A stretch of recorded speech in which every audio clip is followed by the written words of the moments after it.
In 1999, driving through Wales wasn't just a journey.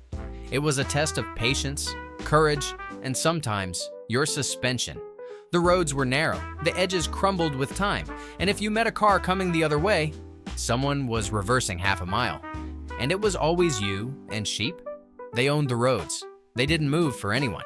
Not for buses, not for bikes, and definitely not for your schedule. Rural roads weren't paved. They were memories of roads. Mud, puddles, and a bit of hope.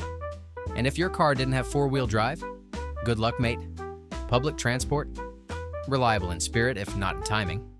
Buses showed up. Eventually, timetables were printed once and left to fade like ancient scrolls. But there was something charming about it. The quiet, the scenery, the way the bus driver knew every passenger by name. The roads may have been rough, but they led to postcard views, tiny towns full of stories, and a Wales that moved at its own perfect pace. And no matter where you were going, the sheep always got there first. In 1999, Wales wasn't just built of bricks and stone, it was built of stories. You didn't just live in a house. You lived in a piece of history. Stone cottages lined narrow lanes, each one holding the scent of coal fires and Sunday roasts. Double glazing, luxury, drafts. Expected, schools echoed with clanking radiators, the scrape of chairs on old wooden floors, and the sound of Welsh and English lessons blending in the air. Before tablets and smartboards, there was chalk. One wrong swipe, and the teacher's geography lesson disappeared in a puff of white dust. The red phone box? That was our text message. £1, one conversation, and no privacy. But it worked.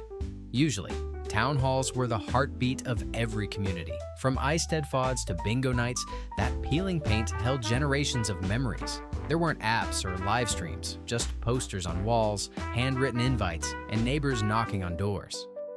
In 1999, the buildings of Wales weren't flashy, but they were full of life, laughter, and legacy.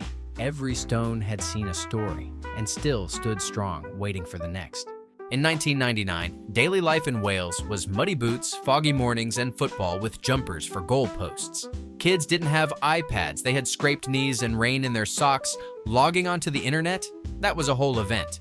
You'd hear that dial-up screech, and if someone picked up the phone, boom, you were kicked offline instantly. The local pub? That was the social hub. You didn't scroll, you talked. Ashtrays on the tables, a pint in hand, and football on a fuzzy TV hanging by a miracle. And yes, traffic jams were caused by sheep. Not rush hour, not Uber drivers, just a few woolly rebels crossing wherever they pleased. Wales in 2025 isn't just rolling hills and quiet valleys anymore. It's where tradition meets tech. Right on the tarmac, smooth, silent highways. Power your journey while the wind powers the road. You're not just driving, you're gliding through the future. Self-driving cars? Standard. You can check your messages, take a nap, or argue with your car's AI over the best rugby team. Spoiler, it's still Wales. Even the farmers have upgraded. With just a tap, they're guiding sheep across hills like they're playing real-life Farmville. With Bluetooth, public transports had a glow-up too. No more faded timetables or guesswork. Buses are tracked live, and while you wait, you can charge your phone, plan your route, even book a seat.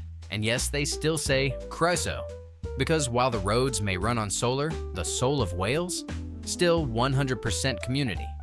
In 2025, Welsh roads don't just take you places, they connect generations. From muddy tracks to silent highways, it's the same land, just way smarter. From chimney smoke to solar roofs, Wales buildings in 2025 are rewriting the story of the past without erasing a single page. Those centuries-old buildings, still standing. But now they breathe with tech, smart glass, solar panels, geothermal heating, preserving history while future-proofing it. Classrooms? Forget chalk. This is full immersion. Virtual field trips to Snowdon, AI tutors that speak Welsh, and walls that actually listen when you raise your hand. And community meetings? They've gone hybrid. Some sit in the room. Others beam in from the next village or the next continent. The town hall isn't just a building anymore, it's a portal. Near Cardiff, vertical eco-villages are rising housing built upwards, not outwards. Rainwater harvesting, wind-powered lifts, shared green spaces on every floor. It's not just sustainable, it's stunning. 2025 Wales hasn't traded stone for steel, it's layered future over heritage. These buildings don't just shelter us, they connect us, teach us, and lead us forward. Old soul, new shell. Welcome to Welsh architecture, reimagined. Wales in 2025 isn't just sheep and scenery anymore. It's where high-speed broadband meets Highland beauty. Meet the new 9 to 5. Remote workers dialing into global meetings from solar-powered cabins in the valleys. Commute? Just a walk to the Kettle cafes? Say goodbye to paper menus and hello to QR codes and compostable everything. Even your oat milk latte has a lower carbon footprint.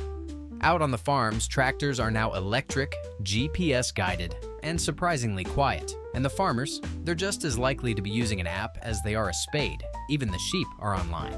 With GPS collars, farmers get real-time updates. Lost a ewe? There's an app for that. This isn't science fiction, it's just Wales, quietly stepping into the future. One smart upgrade at a time.